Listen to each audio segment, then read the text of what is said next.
Two officers stopped a black woman and used force, not knowing that their careers might come to an end. What will happen when they find out her true identity? Subscribe to the channel and stay tuned for new episodes, and share in the comments where you're watching this from. The hum of the engine was the only sound that filled the stillness of the night as Victoria Harper, director of the Federal Agency of Internal Security, drove down the narrow, deserted country road. Her hands gripped the leather steering wheel of her luxury sedan, the cool breeze from the partially open window brushing against her face. She had just finished a long day of meetings, another in a series of grueling business trips aimed at pushing her agency's agenda forward: reforms, accountability, and justice. For Victoria, this late drive was more than just a trip home. It was a rare moment of solitude, a chance to breathe after the relentless demands of her high-profile position. She was a woman of power, known for her calm and composed demeanor, no matter the intensity of the situation. Her success had not come easily. As a black woman in a field dominated by white men, she had fought her way through layers of systemic racism and sexism to achieve her current position. Now, at the height of her career, she stood as a symbol of progress and change. But beneath the calm exterior, there was an unshakable weariness. The fight never seemed to end. Every day brought new challenges, from political maneuvering to public scrutiny. Even though she held one of the most respected and powerful positions in the country, Victoria knew that her race and gender were often the first things people saw. And tonight, after another day spent advocating for justice, she just wanted to go home, to be with her family and escape the ever-present weight of her responsibilities. The quiet road stretched ahead, bordered by tall trees that cast long, shifting shadows under the moonlight. Victoria glanced at the dashboard clock. It was approaching midnight. Her mind wandered back to the meetings of the day, thinking about the conversations, the deals, and the small victories that had been hard-won. As she relaxed into her seat, allowing the tension of the day to fade, she noticed something in her rearview mirror: the unmistakable flashing lights of a police car. Her heart skipped a beat. The flashing red and blue lights drew closer, and the loud blare of a siren cut through the silence. Victoria frowned. She hadn't been speeding, and there was no traffic around. Why was she being pulled over? She signaled and carefully pulled her car to the side of the road, the tires crunching on the gravel. The police cruiser stopped behind her, its lights flashing ominously, casting eerie reflections on the trees around them. Victoria sighed, her mind racing through possible explanations. Maybe it was a routine stop. Maybe there was something wrong with her car. She shook her head, pushing the uneasy feeling in her gut aside. This was routine, she told herself, a formality. She had done nothing wrong. Reaching into her glove compartment, she retrieved her registration and insurance documents, then pulled out her driver's license from her purse. Her calm exterior masked the slight unease she felt, a feeling that had become all too familiar to her over the years. The truth was, even as the director of a federal agency, she knew that in the eyes of some, she was just another black woman. And black women, no matter how successful, often faced unwarranted suspicion. She heard the car door of the police cruiser open and the sound of heavy boots crunching on the gravel as the officer approached. Glancing in her side mirror, she saw two officers approaching her car, both white, both looking unusually stern for what she expected to be a routine traffic stop. One of them, a tall, burly man with a thick beard, had his hand resting on the butt of his holstered gun, a gesture that sent a cold shiver down her spine. The taller officer, whose name badge read Blake, knocked on the window sharply. His expression was hard, unfriendly, as if he were already convinced she had committed some crime. Victoria rolled down the window slowly, offering a polite smile as she prepared to greet the officer. But before she could speak, Blake's gruff voice cut through the night. "License and registration," he demanded, not bothering with pleasantries. Victoria handed him her documents, maintaining her composure. "Of course, officer. May I ask what the issue is?" Blake barely glanced at her documents before sneering. "You were speeding." "Speeding?" Victoria blinked in confusion. She hadn't been speeding. She knew she wasn't. "I'm sorry, officer, but I don't believe I was. I was driving well under the limit." Blake's eyes narrowed. "Are you arguing with me, ma'am?" Before Victoria could respond, the second officer, whose badge read O'Reilly, stepped forward, his gaze moving from her car to her. He was smaller in stature, but no less aggressive in his demeanor. "Nice car you got here," he said, his tone dripping with disdain. "How does someone like you afford something like this?" There it was, the shift. Victoria had felt the tension from the moment they approached, but now it was clear what this was. This wasn't about speeding. This was about her. Who she was. What she looked like. The insinuation in O'Reilly's voice was unmistakable. They didn't think she belonged behind the wheel of a car like hers.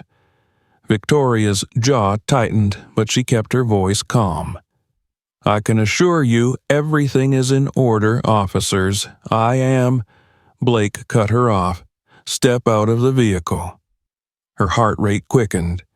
"Excuse me? Is that necessary? I haven't broken any laws." Blake's hand moved closer to his gun. "I said, step out of the vehicle." Victoria hesitated for a moment, then slowly unbuckled her seatbelt and opened the door, stepping out into the night. The air was cool against her skin, but the tension in the air made her blood feel hot. She stood tall, meeting Blake's gaze as she stepped away from her car. "Hands on the hood," Blake ordered. "What is this about?" Victoria asked, her voice firm but not confrontational.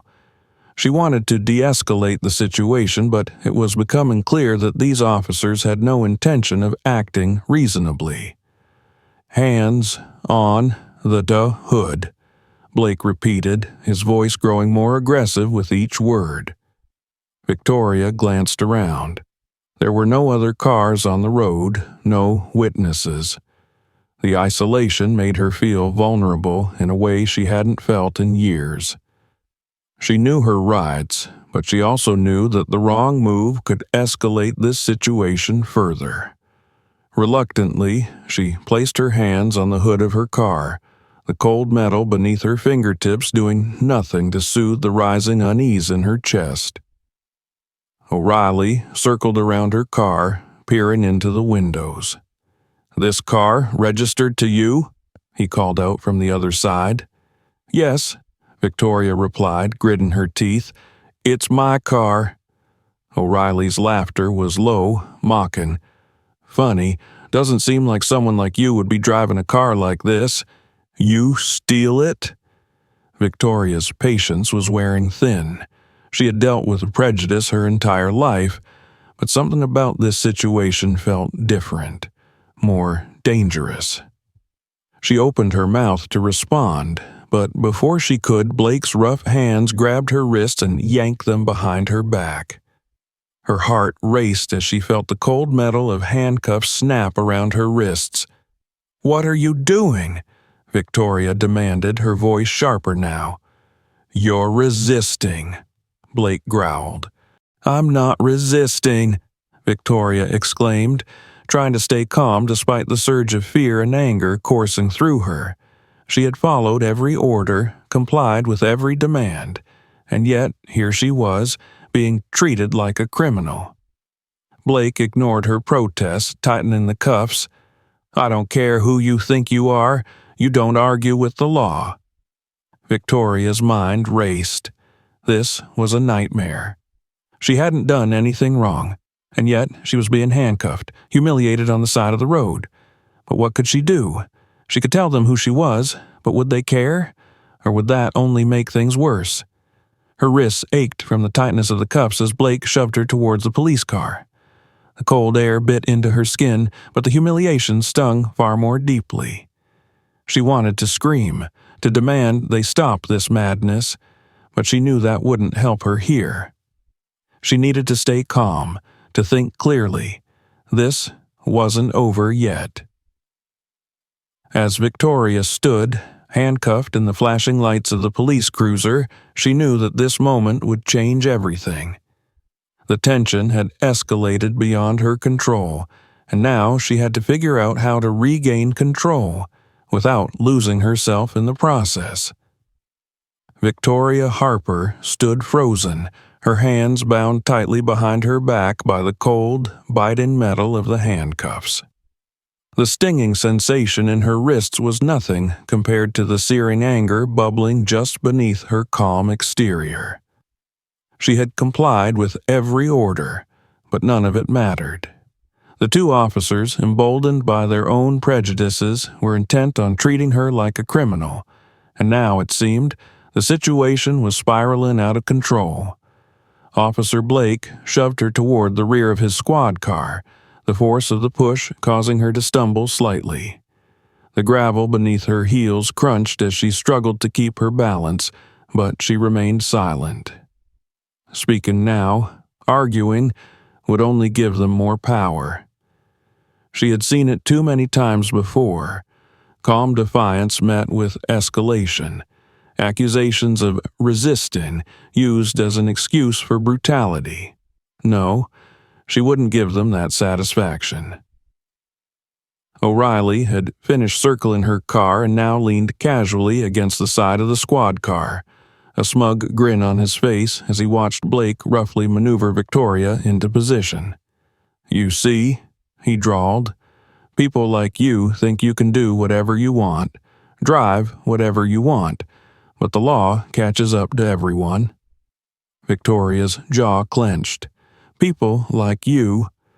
It was such a simple phrase, but it carried a weight she was all too familiar with. It was the same sentiment she had faced throughout her career, though usually expressed in more subtle ways. In boardrooms, during negotiations, in the way colleagues sometimes looked at her with skepticism. But here there was no subtlety, no pretense of professionalism. Here it was raw and blatant. "Officer, I've complied with everything you've asked," she said, her voice steady despite the whirlwind of emotions inside her. "I am the registered owner of that vehicle. I'm not resisting, and I haven't broken any laws." Blake's face twisted into a sneer as he moved closer, his hand still resting on the butt of his gun. "You don't get to tell me what the law is, lady. I'm the law here." Victoria could feel the tension tightening around her like a vice. The isolation of the road, the lack of witnesses beyond the small handful of cars passing by in the distance, made the situation even more dangerous. Blake and O'Reilly had the power here, and they knew it. But what they didn't know was who she really was, and Victoria was saving that card for the right moment. As Blake yanked her toward the back seat of the squad car, a few more headlights appeared in the distance, approaching slowly. Victoria noticed the flicker of curiosity in Blake's eyes as the cars came closer, some of them slowing down, their occupants clearly watching the unfolding scene. She could feel their stares, hear the faint murmur of voices. O'Reilly shifted uncomfortably for a moment. "Let's get her in the car before we attract too much attention," he muttered, casting a glance at the passing vehicles. But Blake didn't seem to care. His grip on Victoria's arm tightened, his eyes locked on her like a predator's on prey. "This is a routine stop," Blake called out, loud enough for anyone nearby to hear. His voice was thick with authority, but there was a dangerous edge to it, a warning to anyone who might be thinking of intervening. Victoria's pulse quickened. She could see that some of the drivers were slowing down even more now, lingering to watch. One car pulled off to the side of the road, and the driver, a middle-aged man, stepped out holding up his phone as he began to record. That was something, at least. She wasn't completely alone. Blake scowled at the man. "Move along," he barked, waving his free hand dismissively. "This is police business." The man didn't move. "I'm just making sure everything's being done by the book," he said calmly, but there was steel in his voice. Victoria could see the determination in his eyes, and for the first time since this nightmare began, she felt a flicker of hope. Witnesses.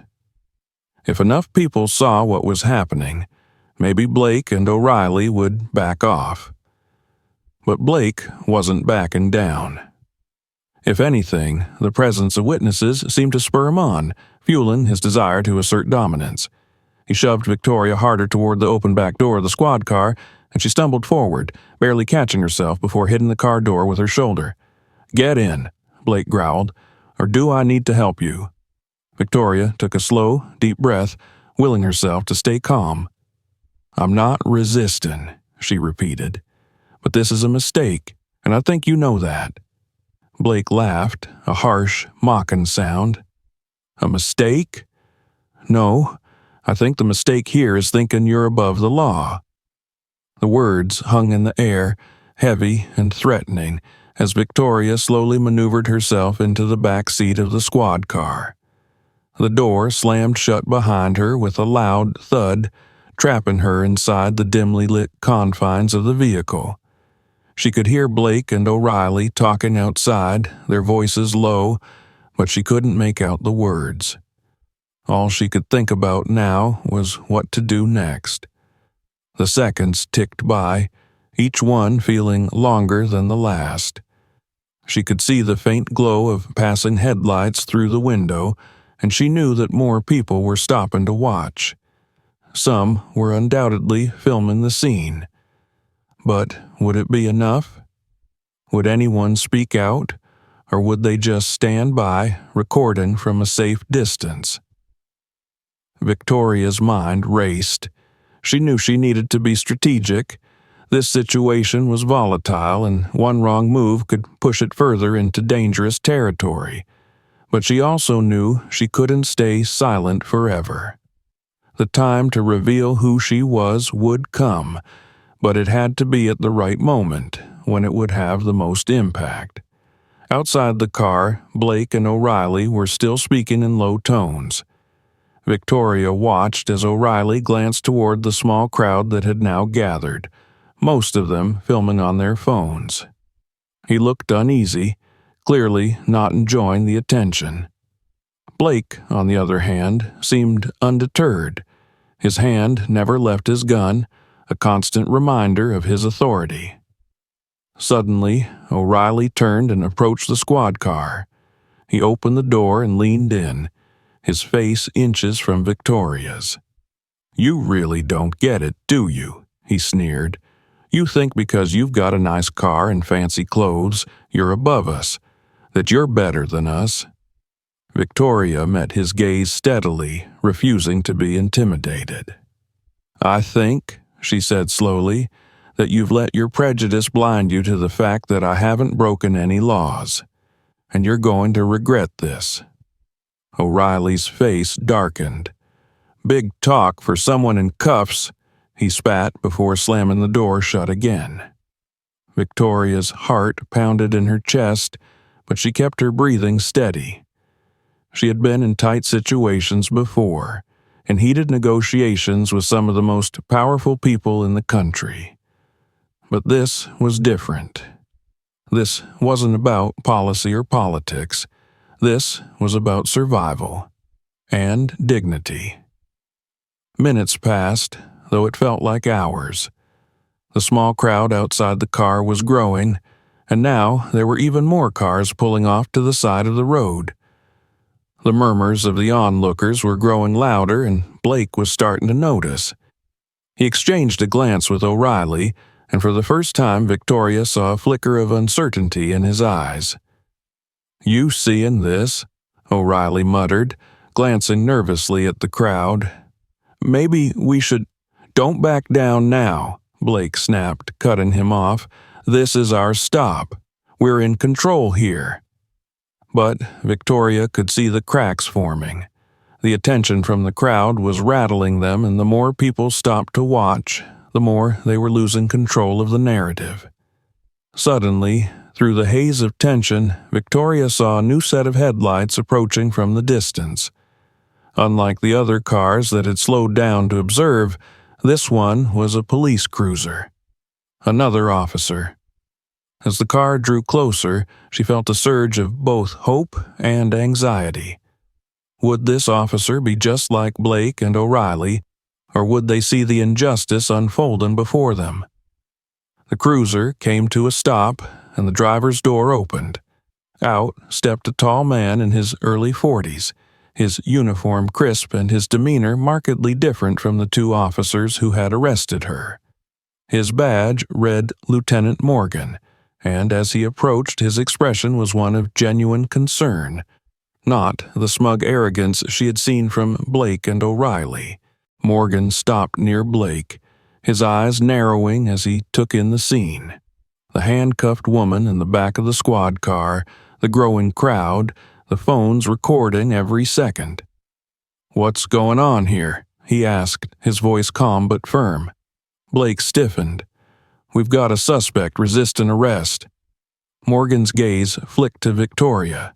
"Resisting? She doesn't look like she's resisting to me." Blake's face hardened. "She was speeding, driving a car that doesn't belong to her." Morgan looked back at the car, then at Victoria, his brow furrowing. "Is that so?" He stepped closer to the squad car, opening the door and leaning in slightly. His eyes met Victoria's, and in that moment, she knew it was time. "I'm Director Victoria Harper of the Federal Agency of Internal Security," she said, her voice calm but steady. "This is my car.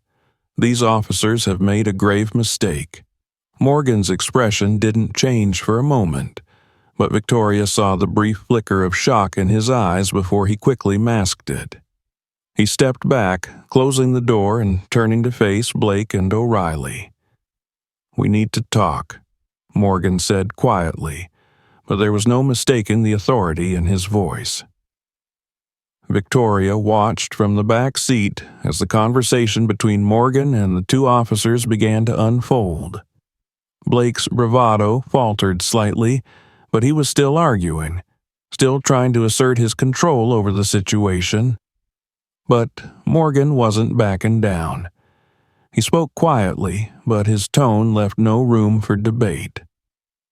Moments later, the back door of the squad car opened again, and Morgan motioned for Victoria to step out. "You're free to go, Director Harper," he said, his voice low enough that only she could hear. This shouldn't have happened. Victoria stood tall, her wrists aching from the cuffs, but her resolve stronger than ever. She nodded to Morgan, glancing briefly at Blake and O'Reilly, who stood rigid and silent, their earlier arrogance now replaced with tension. This wasn't over. Not by a long shot. Victoria Harper stood on the side of the road, her wrists still sore from the handcuffs that had just been removed. The night was quieter now, the flashing lights of the squad cars the only remaining disturbance in an otherwise calm, rural landscape. The small crowd that had gathered watched in silence as she took a deep breath, her posture strong despite the strain she had just endured. Her mind raced with thoughts of what had just transpired, the injustice she had faced, and what was to come. Lieutenant Morgan, the officer who had arrived in time to prevent further escalation, stood nearby, his face serious. He understood now who she was, and the weight of his realization hung heavily in the air. Blake and O'Reilly, the two officers who had arrested Victoria, stood several feet away, their earlier arrogance replaced with visible discomfort. The crowd, many of whom had been recording the entire encounter, remained a presence on the periphery, their whispers and murmurs a constant reminder that this was no longer just between Victoria and the officers. Director Harper, again, "I sincerely apologize for this," Morgan said, his tone carefully measured. "This should never have happened." Victoria turned to face him, her expression cool but composed. She had spent a lifetime preparing for moments like this, moments where prejudice, ignorance, and power collided. "You're right, Lieutenant. This should never have happened," she said. Her voice, though calm, carried the weight of her authority. And yet it did. Morgan glanced at the two officers, then back at Victoria. "I'll handle this internally," he said. "Blake and O'Reilly will face consequences for their actions." Victoria held his gaze for a moment, then shook her head slightly. "This isn't just about them," she said. "This is about a system that allowed this to happen. Do you think this is the first time these officers have acted this way, or that I'm the only person they've treated like this?" Morgan opened his mouth to respond but stopped short, realizing that Victoria was right. He had seen his fair share of incidents over the years, some more obvious than others, but it was clear that this situation was different. This time, they hadn't just harassed an ordinary citizen, they had crossed a line with someone who had the power to do something about it. Victoria turned her attention to Blake and O'Reilly, who were still standing rigidly, their eyes avoiding hers. The smugness they had worn like armor earlier in the evening was gone, replaced by a nervous tension. They knew now that they had made a terrible mistake, but their pride still held them in place. "Officer Blake, Officer O'Reilly," Victoria said, her voice steady but firm. "What do you have to say for yourselves?" Blake's jaw tightened, and for a moment he didn't respond. O'Reilly shifted uncomfortably, glancing at his partner before finally speaking. "It was a mistake," O'Reilly muttered, though there was little sincerity in his voice. "We were just doing our job." Victoria raised an eyebrow. "Your job? Your job is to protect and serve, not to harass and humiliate people based on their appearance. You both made assumptions about me the moment you pulled me over, didn't you?" Blake's face reddened, and he looked as though he wanted to say something in his defense, but he remained silent. "I wasn't speeding," Victoria continued, "and even if I had been, your response was completely inappropriate. You didn't ask for clarification. You didn't explain the situation. You went straight to aggression and force." The crowd murmured in agreement, and Victoria could feel the weight of their support behind her. This wasn't just about her anymore. This was about the countless others who had faced similar treatment, but didn't have the platform or the voice to fight back. Morgan took a step forward, his expression serious. "Director Harper, I'll ensure this is thoroughly investigated. I'll make sure the proper procedures are followed." Victoria nodded, appreciating the gesture, but she knew this wasn't just a matter of internal discipline. The problem was systemic, and it needed to be addressed on a much larger scale. "This isn't just about these two officers," she said, her voice firm. "It's about a culture within law enforcement that allows this kind of behavior to persist. If we don't address that, nothing will change." Morgan looked at her, understanding dawning in his eyes. He knew what she was saying was true, but the weight of systemic reform was not something easily taken on. Victoria glanced at the crowd again. Several people were still filming, and she knew that by morning the footage would be all over social media. The public would see what had happened here, and the outcry would grow.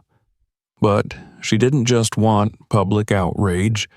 She wanted real change. Turning back to Morgan, she said, "I'll be contacting your department tomorrow. I expect a full report on how this situation will be handled, and I'll be ensuring that it doesn't end with just a slap on the wrist for these officers." Morgan nodded, his expression solemn. "Understood, Director Harper." Victoria took a deep breath, letting the tension of the moment begin to drain from her body. She wasn't done yet, but she had taken the first steps toward holding these officers, and the system they represented, accountable. She walked toward her car, her movements slow and deliberate. Her hands still ached from the handcuffs, but the pain was a reminder of the fight she was now in. As she reached her car door, the man who had been filming earlier stepped forward, his phone still in hand.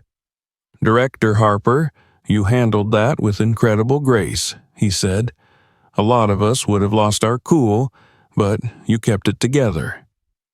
Victoria offered him a small, tired smile. "Thank you," she said, "but it shouldn't take grace to demand basic respect and dignity. No one should have to go through something like this." He nodded, clearly moved by her words. "If there's anything we can do to help, just say the word." Victoria's smile widened slightly. "There is.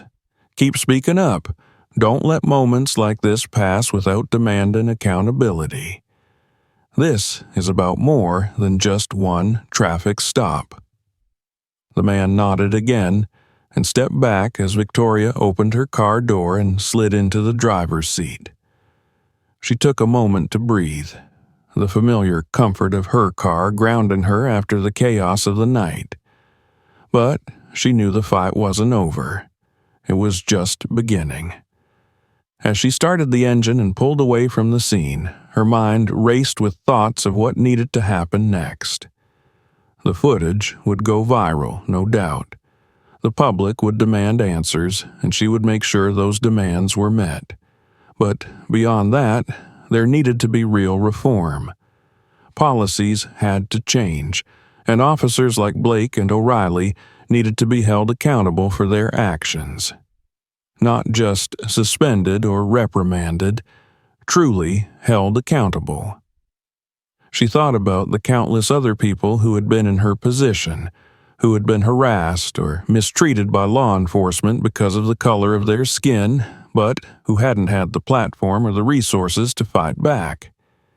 Victoria was in a position of power, and she intended to use it. The road stretched ahead of her, the dark night giving way to the faintest hint of dawn on the horizon. In the distance, she could see the outline of the city skyline, a symbol of the work that lay ahead. The city she had devoted her life to serving needed her now more than ever, and she would not let it down. As the miles passed, Victoria's determination only grew stronger. The injustice she had faced tonight was just one of many, and while it had been humiliating and painful, it had also ignited a fire within her that would not be easily extinguished. She would push for change, for accountability, for justice, not just for herself, but for everyone who had ever been in her position. And she knew that this battle, while difficult, was one she was more than ready to fight. As she drove into the city, the first rays of sunlight broke over the horizon, casting a warm glow on the skyline. It was a new day, and with it, the promise of change. Thank you for watching. If you enjoyed this story and want to know more, don't forget to subscribe to the channel so you don't miss new episodes. Also, check out our other videos with interesting stories. See you in the next video.